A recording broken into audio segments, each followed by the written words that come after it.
Hey, it's Lisa, and today we're going to make lavender simple syrup. Now, I grow my own lavender, and this is one from last season, so it's nice and dry, and lavender just sort of falls off.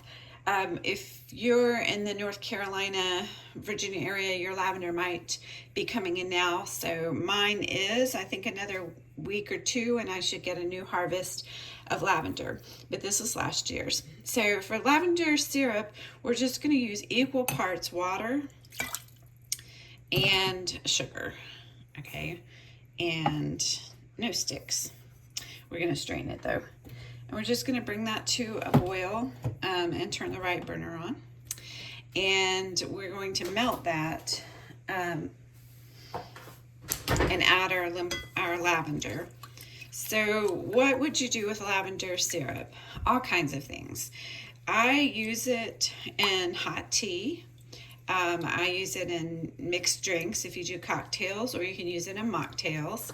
You can use it on ice creams.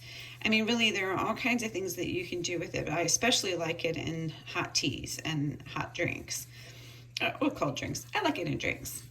And you can use the lavender as well for cooking. I make a cookie that has lavender in it, and it's just so delicious. And you put something like goat cheese on top, and so good, so good.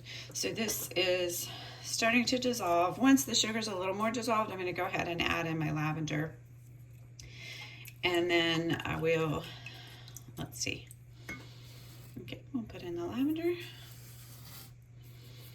Now, I'm not using a lot because I only used a small amount. I didn't want to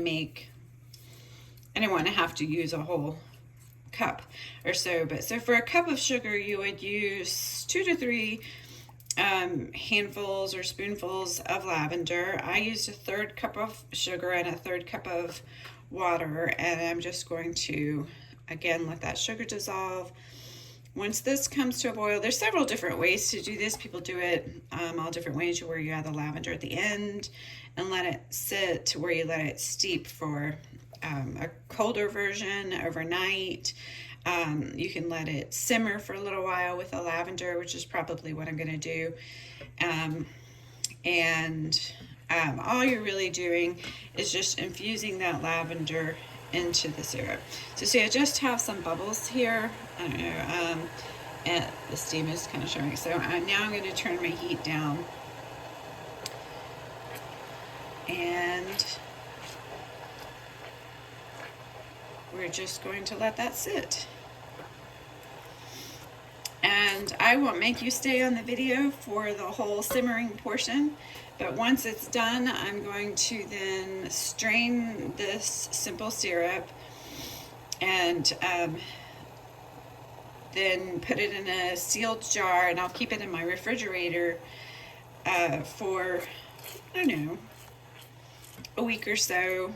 I think it depends. You can keep it longer for some.